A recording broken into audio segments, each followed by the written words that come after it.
블레셋이 삼손을 잡으려고 유다를 침공했습니다.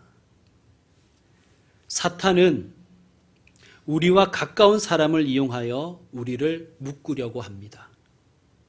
예배 드리지 못하게 결박하고 또 봉사하지 못하게 묶고 헌신하지 못하게 막습니다.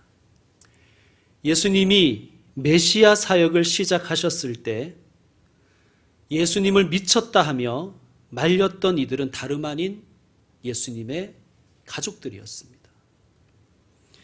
예수님께서 처음으로 자신이 메시아로서 고난받고 죽으실 것을 예언하셨을 때 그리하지 마옵소서 하며 예수님을 붙들고 항변한 자도 수제자 베드로였습니다.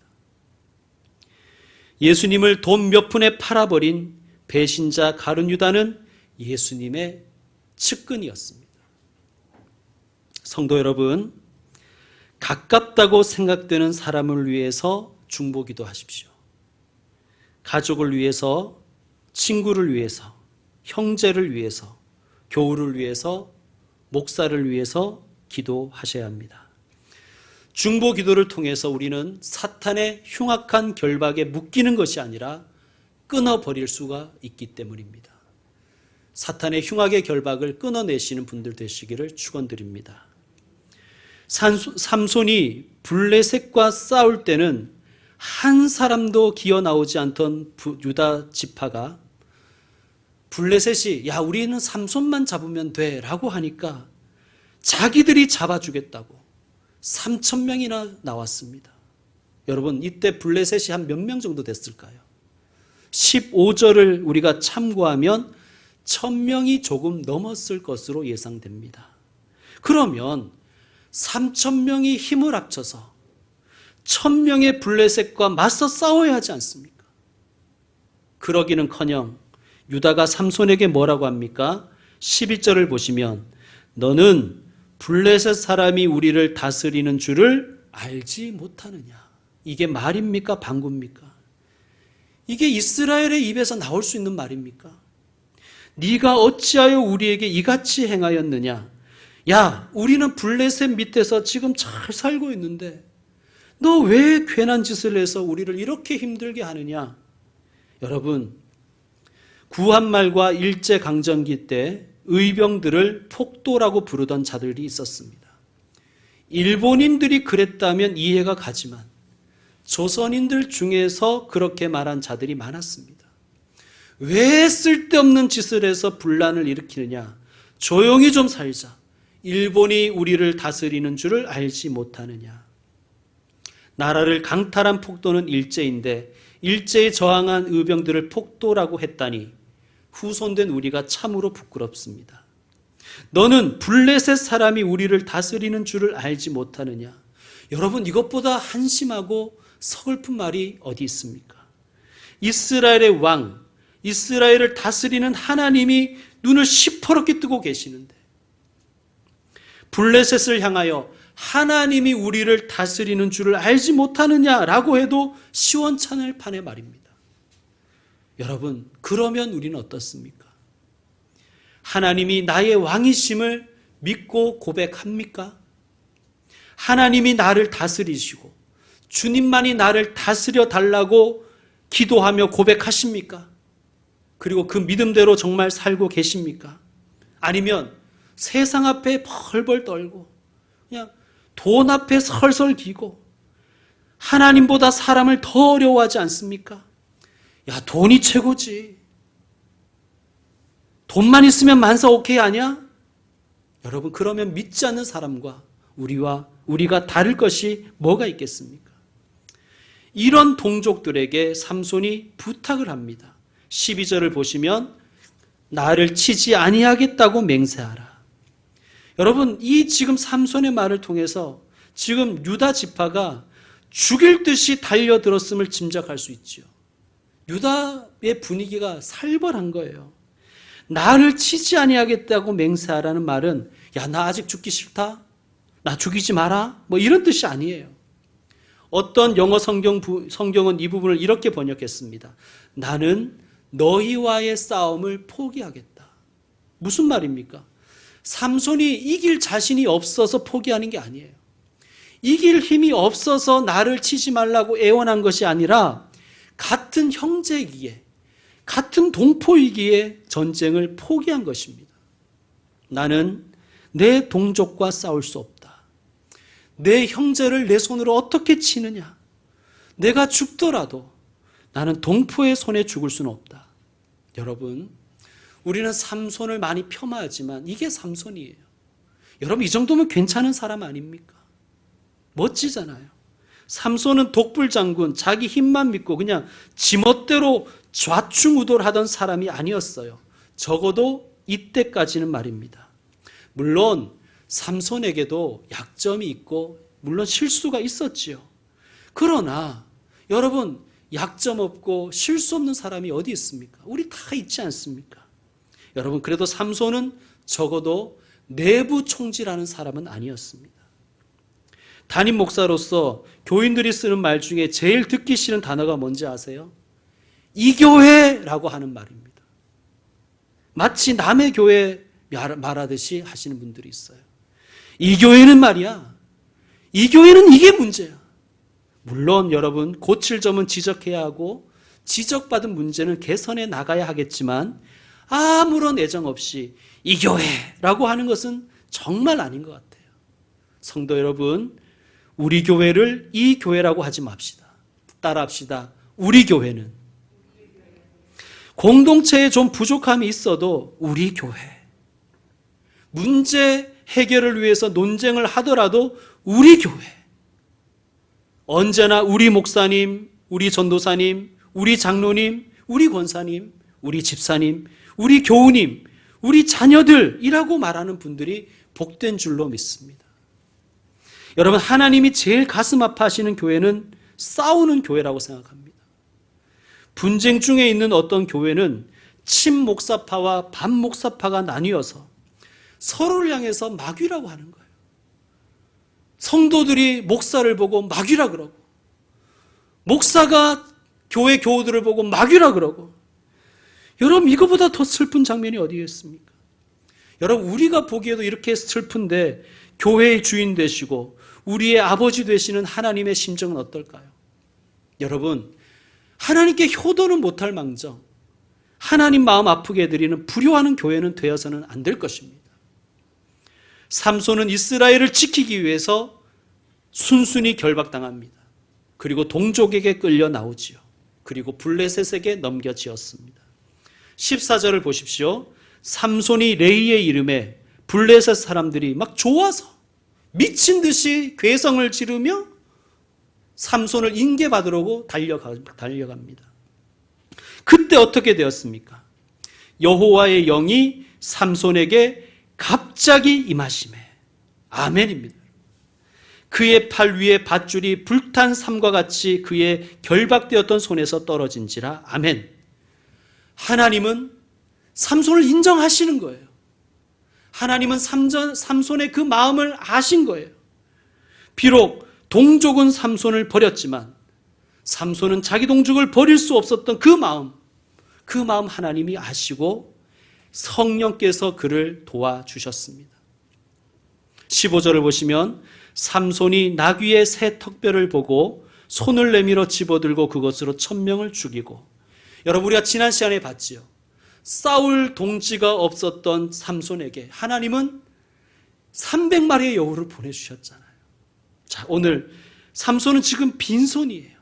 칼 한 자루 가지고 있잖아요. 빈손인 삼손에게 하나님은 나귀 턱뼈를 주셨습니다. 삼손은 나귀 턱뼈로 블레셋을 쳐서 이겼어요. 나귀 턱뼈가 무슨 대단한 성능이 있어서가 아니에요. 뭐 토르의 망치처럼 천하무적의 어떤 극강의 무기라서가 아닙니다. 여러분, 우리나라 사람들은 욕을 할 때 강아지가 많이 등장하지요. 이스라엘 사람들의 욕에는 나귀가 많이 등장한다고 합니다. 예수님이 이런 말씀을 하셨어요. 형제를 대하여 나가라 하는 자는 공회에 잡혀가게 되고 미련한 놈이라 하는 자는 지옥불에 들어가게 되리라. 무서운 말씀이죠. 라가라는 것은 나귀라는 뜻이에요. 나귀처럼 미련하고 한심한 사람이라는 의미입니다. 여러분, 그러므로 하나님께서 삼손에게 나귀 턱뼈를 주셨다는 것은 그것이 어떤 특별한 성능이 있어서가 아니라 나귀의 턱뼈는 한심한 무기, 형편없는 무기를 상징하는 것입니다. 한심한 무기, 그 형편없는 무기로 승리한 것이 얼마나 신이 나고 기쁘고 행복했던지 16절에 보면 삼손이 노래를 지어 불렀습니다. 자, 그리고는 삼손이 이 나귀 턱뼈를 어떻게 합니까? 갑오로 집에 다 모시고 내가 또 다음에 이걸 써야지 하면서 막 벼르고 이런 게 아니라 어떻게 했습니까? 내던져버렸습니다. 자, 17절 여러분 읽어주세요. 17절 시작.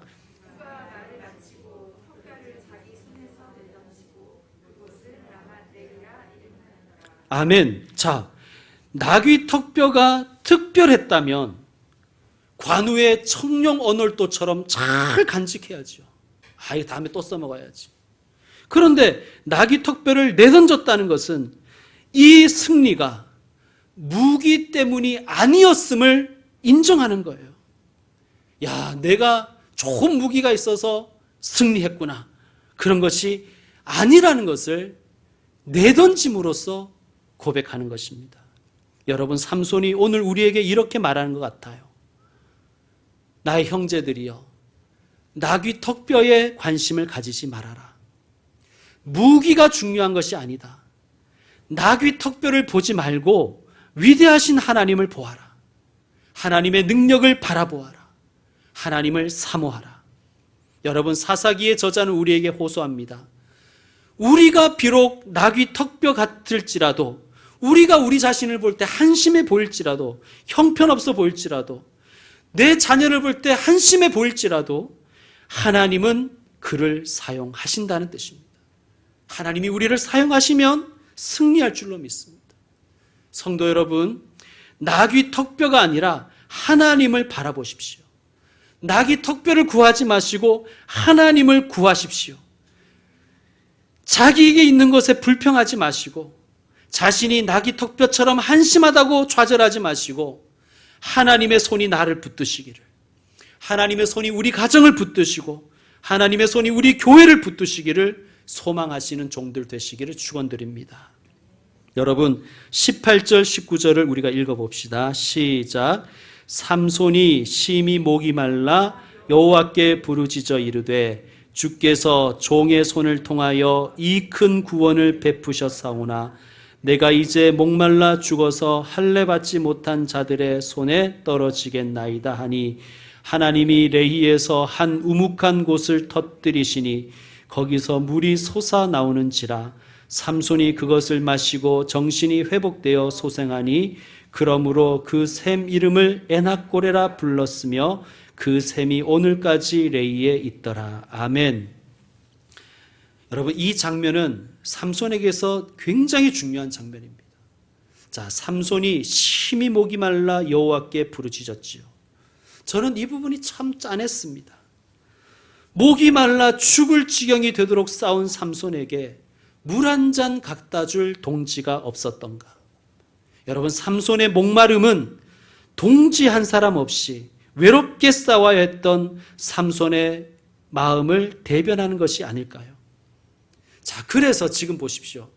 하나님은 그를 이 장면에까지 인도하시며 이 자리에까지 인도하시며 하나님이 어떻게 삼손에게 요구하시냐 하면 기도하도록 하나님께서 인도하셨습니다. 그전에는 하나님이 다 알아서 해주었어요. 필요하면 힘 주시고 필요하면 갑자기 임하시고 이래서 하나님이 다 알아서 해주셨는데 전 같으면 어떻게 해주셔야 돼요? 입에서 침이 막 솟아나가지고 알아서 그냥 목마름이 해소되게 하셔야 되잖아요. 그런데 지금은 하나님이 삼손이 기도할 때까지 기다리시는 거예요. 여러분, 삼손은 하나님께 부르짖었고 하나님은 그 기도에 응답하셔서 아예 샘을 터뜨려 주셨습니다. 삼손이 얼마나 기뻤던지 그곳의 이름을 에낙고레라고 지었어요. 부르짖는 자의 샘. 저는 이 말씀이 너무 좋아서 금요 기도회 이름을 이번 주부터 엔학고레라 할 예정입니다. 의지할 리가 없어서 하나님만 붙들고 의지해야 하고 부르짖어야 하는 하나님 삼손에게 부르짖는 자의 셈을 주신 거예요. 여러분, 부르짖는 자에게 부르짖는 자의 셈을 주실 줄로 믿습니다. 하나님 만지소서. 마른 땅에서 물이 터지게 하시옵소서. 하나님 만지소서. 반석에서 샘이 솟게 하옵소서. 아멘. 기도하는 우리가 되었으면 좋겠습니다. 삼손의 기도를 하나님이 들으시고 응답하셨습니다. 자, 이것은 삼손에게 주시는 하나님의 메시지였어요. 다시 말씀드리지만 그 전에 성령께서는 삼손에게 갑자기 임하셨어요. 알아서 도와주신 거예요. 여러분, 하나님이 우리를 알아서 도와주시는 단계가 있어요. 나는 별로 기도도 안 하고 심지어 예배도 잘 안 드리고 뭐 개떡같이 신앙생활 하는데 하나님 알아서 도와주시는 거예요. 알아서 도와주시는 분 보고 우리 질투하잖아요. 야, 쟤는 뭐 11조도 안 하고 쟤는 신앙생활 대충 하는 것 같은데 왜 쟤는 복을 받지? 우리 부럽잖아요. 여러분, 그런 단계가 있어요. 그건 초보의 단계입니다. 하나님은 우리가 알아서 도와주시는 단계를 넘어서 기도하는 사람의 단계로 나아가기를 원하시는 거예요. 여러분, 알아서 도와주시는 사람보다 기도하여 응답받는 사람이 더 복된 사람인 거예요. 기도하는 사람이 더 복된 거예요. 여러분, 하나님은 삼손이 기도의 사람의 단계로 나아가길 원하셨습니다. 왜냐하면 기도를 통해서 하나님은 삼손과 교제하기를 원하셨기 때문입니다. 여러분, 하나님과의 교제가 있어야 성장합니다.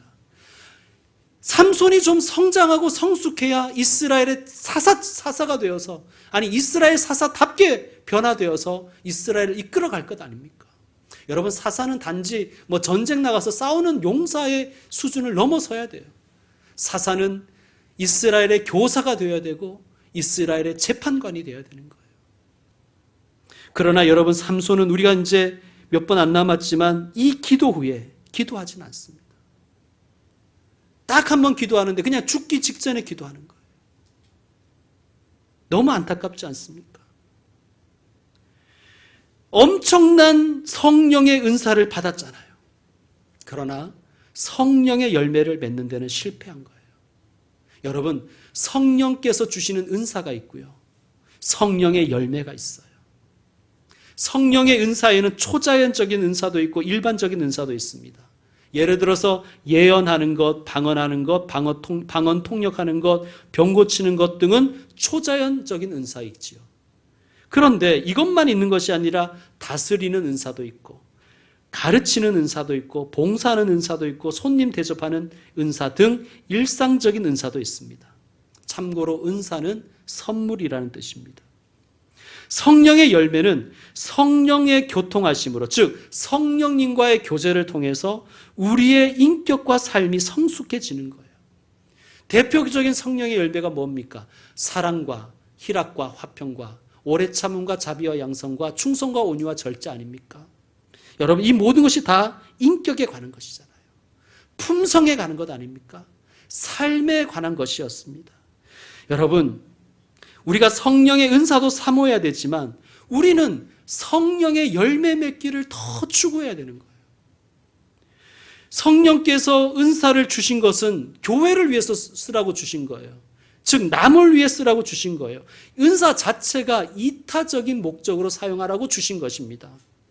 그러니까 은사를 주신 목적도 성령의 열매로 나아가라고 주시는 거예요. 문제는 성령의 은사는 받았지만 성령의 열매를 맺지 못하는 사람이 있다는 것입니다. 삼손 같은 그리스도인들이 많다는 거예요. 고린도전서 13장 그 유명한 사랑장이죠. 이렇게 되어 있습니다. 내가 사람의 방언과 천사의 말을 할지라도, 여러분 방언이 은사잖아요. 그냥 보통 방언이 아니라 막 천사의 말을 내가 할지라도, 그리고 내가 예언하는 능력이 있어 모든 비밀과 모든 지식을 알고 또 산을 옮길 만한 모든 믿음이 있을지라도, 내가 내게 있는 모든 것으로 구제하고 또 내 몸을 불사르게 내줄지라도 사랑이 없으면, 사랑이라는 열매를 맺지 못하면 그 위대한 은사들은 아무것도 아니라는, 아무것도 아니라는 것입니다. 하나님 보시기에 말이죠. 여러분, 우리는 삼손 같은 사람을 자주 봅니다. 하나님께서 큰 은사를 주셔서 정말 그 은사로 엄청난 일을 하고 탁월한 성취를 거두었지만 내면과 삶이 황폐한 사람을 우리는 자주 봅니다. 실명을 거론해서 좀 미안하지만 전병욱 같은 사람이죠. 그는 자신과 자신이 성폭행한 여성 신도들을 망가뜨리고 황폐시켰습니다. 어디 전병욱만 그렇겠습니까?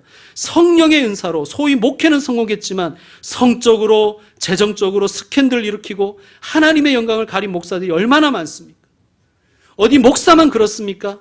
성령의 은사는 있지만 성령의 열매는 없는 사람, 겉으로 보기에는 번지르르한데 그 내면은 다 더럽고 일그러져서 결국은 그 유혹에 이기지 못하여 타락한 이들이 얼마나 많습니까? 여러분, 은사에 너무 집중해서 그래요. 하나님이 주시는 은사, 재능에 너무 집중하다 보니까 인격의 열매를 못 맺어가는 거예요. 그럼 어떻게 해야 되겠습니까? 첫째로 우리는 성령의 열매를 추구해야 합니다. 성령의 열매를 추구하시는 분들 되시길 바랍니다. 여러분, 성령의 은사 받은 사람은 어떤 위험에 빠지기 쉽냐면요, 자기가 영적으로 대단한 사람 같다는 착각에 빠지는 경향이 있습니다. 자신에게 주신 하나님의 은사로 인해서 사람들이 자신을 중요하게 여겨주니까 자신이 정말 큰 사람이라고 오해하는 거예요. 여러분, 성령의 은사가 아니라 성령의 열매가 영적 성장의 척도요 증거입니다. 야, 저 사람 방언 통역한데 이런 것이 그 사람의 영적인 성숙을 의미하는 게 아니에요. 예언은 건진 법사가 더 잘하는 거예요. 여러분, 성숙함의 척도는 성령의 은사가 아니라 성령의 열매입니다.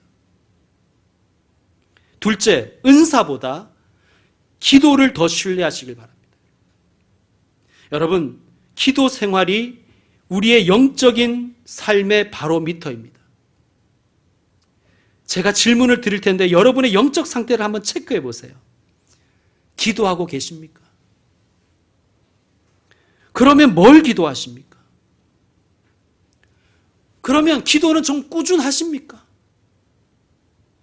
쉬지 말고 기도하라고 했는데 쉬지 말는 정도는 아니더라도 가끔이라도 꾸준히 하십니까? 기도하면서 하나님께 요구만 하십니까? 아니면 하나님께 듣고 배우십니까? 여러분, 삼손은 한계 상황에 부딪히니까 기도했어요.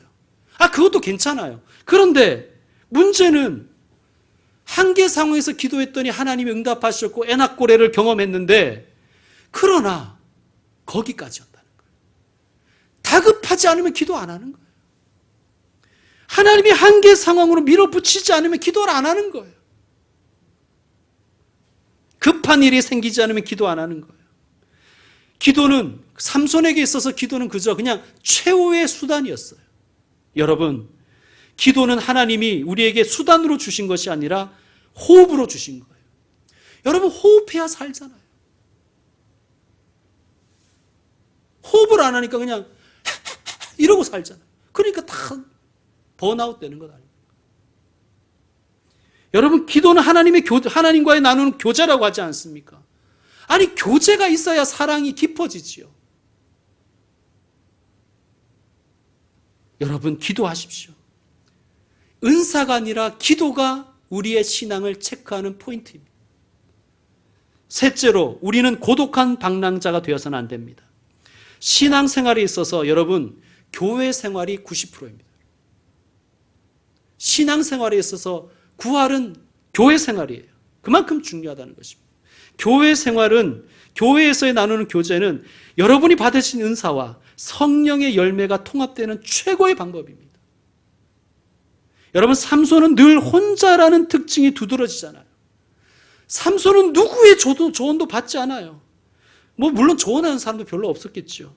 절대로 다른 사람들과 함께 일하거나 팀을 이루지도 않습니다. 그는 독불 장군이었어요. 물론 우리가 알지만 그럴 수밖에 없는 형편이 있었지요. 이해합니다. 그러나 삼손은 사사였잖아요. 그는 노력하지 않았습니다. 아마 그는 이렇게 생각했던 것 같아. 아이 뭐 어차피 안 도와주겠지 뭐. 어차피 아무도 안 기어 나올 거야. 뭐 저 사람이 도움 되겠어. 나 혼자 하는 게 낫지. 저는 코로나19가 많은 기독교인들을 삼손처럼 만들어 버릴 것 같다는 걱정이 듭니다. 여러분 인터넷에 정말 멋진 설교, 뭐 좋은 설교가 얼마나 많습니까? 그것만 보고 그냥 영상으로만 예배드리고 다른 사람과 교제하지 않는 거예요. 교회와 교제하지, 목사와 교제하지 않고 성도들과 교제하지 않는 거예요. 왜냐? 귀찮으니까. 다른 사람의 영적인 영향력이나 자극이나 격려나 도전을 주지도 않고 받지도 않아요. 그냥 홀로 독불장군처럼 삼손이 되어버릴까 봐 걱정입니다. 여러분, 교회는 하나님을 예배하는 사람들이 함께 교제하며 함께 배우는, 그래서 함께 자라는 공동체입니다. 우리는 나보다 나은 사람에게만 배운다고 생각하는데요. 그래서 사람들이 좀 무시하는 경향이 있는데요. 다 나보다 별로인 것 같아서. 여러분, 정말 성숙한 사람은요, 나보다 못하다고 생각하는 사람에게도 배웁니다. 심지어 어린아이에게도 배우잖아요. 여러분, 예배가 회복되고 공동체의 교제가 회복되기를 우리는 기도해야 되겠습니다. 이제 말씀 마무리하겠습니다. 첫째, 하나님은 언제나 우리와 함께 하십니다. 아멘. 삼손이 실수했을 때도 하나님은 버리지 않으셨어요. 삼손이 실패했을 때도, 가까운 사람들이 삼손을 배신했을 때도, 심지어 목이 말라 쓰러졌을 때도 하나님은 삼손을 떠나지 않고 삼손을 도와주셨습니다. 삼손과 함께 하셨습니다. 여러분, 실수와 실패로 괴로우십니까? 가까운 사람이 여러분을 힘들게 하십니까? 그래서 외로우십니까? 하나님이 계시잖아요. 하나님이 우리와 함께 하십니다. 하나님이 당신과 함께 하십니다. 그리고 당신을 도와주십니다. 내밀어 주시는 하나님의 손을 외면하지 마시길 바랍니다.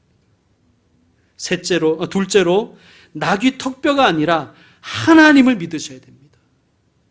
성령께서 함께 하시니 그 한심해 보이는 낙이 턱뼈 하나로도 승리할 수 있었습니다. 환경이 뒷받침 안 될 때 있지요. 아니 같이 일할 일꾼 없다고 좌절될 때도 있지요. 도와줄 사람도 없고 돈도 없고. 여러분, 그때 좌절하지 마십시오. 여러분 자신이 낙이 턱뼈 같아 보일지라도 낙심하지 마십시오.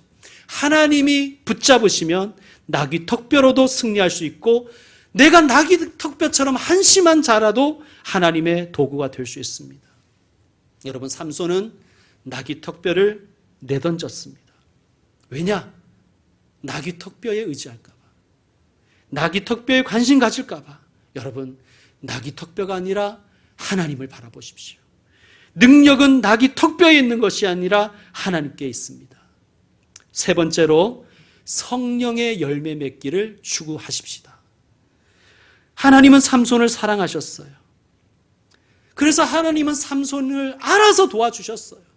그런데 하나님이 정말 원하시는 것은요, 삼손이 하나님과의 교제 속에서 성장하고 성숙하기를 더 원하셨습니다. 그래서 에낙고레를 체험하게 하셨습니다.